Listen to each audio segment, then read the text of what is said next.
All right, so up here checking out the Pete and Pole fly-in, and on the same field is this really nice museum. It's the Kelch Aviation Museum, and we're gonna a tour with Hannah right now.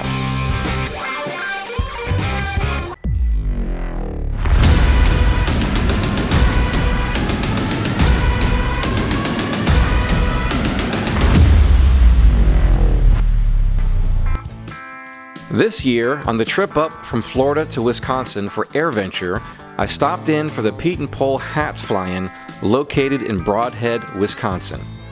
I arrived later in the day than expected and some weather quickly moved in. So it was time to explore the indoor activities on the field, and I was introduced to this young lady, Hannah Schickels. Hi guys, I'm Hannah Schickels. I'm the museum curator here at the Kelch Aviation Museum. Nice, and give us the kind of what and why, or how and why this museum came to be. Yeah, so it's actually a really interesting story. A guy named Al Kelch was born way back in the 1920s, crazy, about as old as the airplanes in this museum. And he kind of had a love of aviation ever since his uncle Percy crashed a Jenny in his hometown. And that's when he started getting into airplanes, and he's actually credited with inventing the orange traffic cone. He was known for his plastic mold injections. So he made millions of dollars from that, and he started collecting vintage airplanes ranging from 1920 to 1940. So this is more or less like a collection of his that turned into a museum? Yeah, it's about half the original collection, and then about half of the airplanes in here are from donors or people that we know that meet our standard collection criteria. I've always enjoyed aviation, from the extremely old tech of flying wires and cloth wings to the high-performance composites and aluminum of today. This newly completed museum houses many fine examples of classic vintage aviation and the marvels of engineering that brought the joy of flight to the masses. So, how did something as nice as this suddenly appear in the middle of a farm field in southern Wisconsin? All right, Hannah, so diving deep into how this museum that we're standing here got built and is now open, what's the backstory on that? So about 25 years ago, Al Kelch passed away, but before he passed away, he built a board of trustees and kind of gave them a lump sum of money and was like, okay, I don't want my collection to be parted out once I pass away, I want it to become a museum. So they held on to that money until about 2013 when they hired on my boss, Pat Whedon, the executive director. And he started working fundraising because there wasn't enough money to build this building here. So he had to fundraise for about 8 years. Back in 2019, they broke ground on this building. And then we were supposed to open in 2020, but as everyone knows, the pandemic. So we opened 1 year ago to this day, July 23rd. 2021. All right, Hannah, so what is maybe one of the oldest aircraft that you guys have in this museum today? Yeah, one of the oldest airplanes in here is a Travelair 4000. So it's still under construction or restoration right now. When you look at it, you'll be able to tell that because the cowling and the propeller's not on it yet. But I actually helped rig the wings for this Travelair. So you're part of the restoration? Barely. Working at this museum, you get to have a lot of hands-on experience, working with the aircraft, learning how to maintain them. So it's not just history that we're preserving here, it's the literal airplanes, and a lot of these airplanes in here are still flyable. This will be restored to fly in the next couple years. Just got to get, it's a lot of time for restorers out there, even home builders. So this is probably the oldest one you've got sitting here. And what, so it's a 1928 Travelair. What condition maybe was it found? Was it flyable, or was it, talk about that for a second. This airplane specifically, I'm not sure what condition it was found in when we got it. I know that this is kind of like a replica of the Lindbergh plane that he flew when he was back from going over the Atlantic. He did some publicity airmail routes. So this was one of the airplanes he flew, and that one, the original one, burnt up in a hangar. So Al Kelch bought this one, and he bought the end numbers of the one that burnt up in the hangar, put them on this airplane, and called it the Lindbergh plane. I don't know what condition this one was when he found it, but I know that my favorite airplane in here, the Curtiss 12W, was found in a chicken coop after a guy crashed it and left it there. And Al actually traded that airplane with traffic cones. They were doing a fly-in where that airplane was, and he was like, I'll give you like 100 traffic cones if you give me that airplane that's in that chicken coop over there. And they were like, okay. And then he restored it. That's the best trade deal in the world. Yeah. All right, Hannah, so that was probably the oldest in the museum. What is the newest model? Our youngest airplane in here is from 1938. So this is a Rearwind Sportster. The company was started by Ray Rearwind, and it's a nice performing airplane. We hope to get it in annual and flying condition next summer. So hopefully you'll see this airplane flying around here at our airfield here at Brodhead Airport. All right, Hannah, so most of what's in here comes from a collection, but if you had something that you wanted to restore, do you have a group of guys that you work with or volunteers that, or yourself, that could start working on restoring these aircraft? Yeah, so there's a guy on the field here. His name's Kent McMakin. He's a board member and a trustee at the museum. And for his entire life, well, almost his entire life, he's been restoring old biplanes. Just for about 30 years, he's had a hangar here, and he's taught me a lot. We work on airplanes together, and it's really just up to us and we don't really do volunteer work on airplanes for obvious reasons, but he teaches a lot. He's a great teacher, he's a great person, he's very, very patient. He's taught myself and my coworkers a lot about how to work on airplanes. As I mentioned at the beginning of this episode, there was weather moving in. So all the Pete and Pole air campers had to find hangars for shelter. These aircraft are not part of the museum and are individually, privately owned. Enjoy this short walkthrough of the aircraft that found refuge next door to the museum.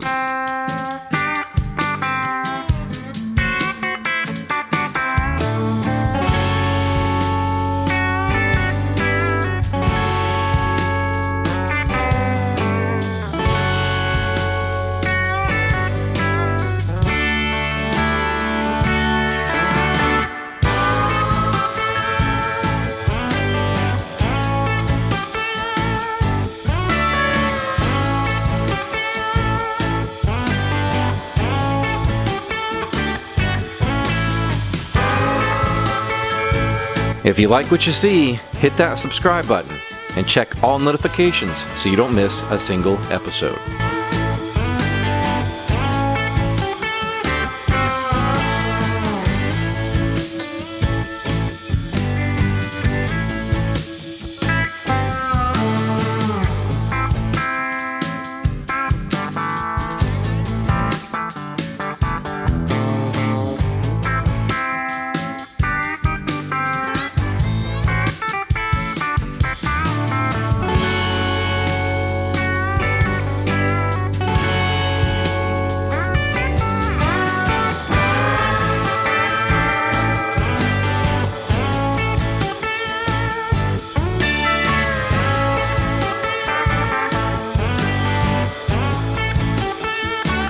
I'm at the airport a lot more these days editing, and walking out of the FBO out onto the ramp, it's bright.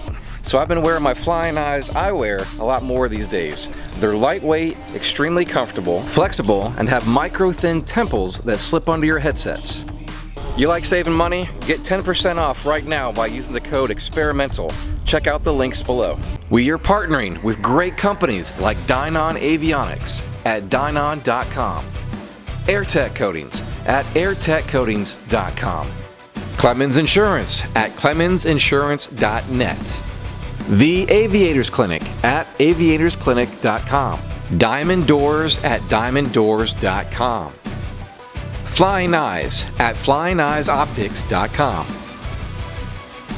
Take a moment to go visit their websites at the links found below in the description of this video.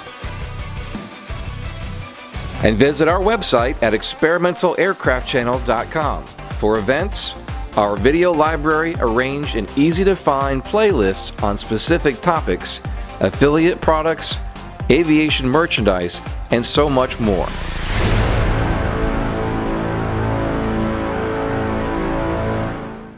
All right, now since we are at a Pete and Pole fly-in, let's give some attention to the actual Pete and Pole.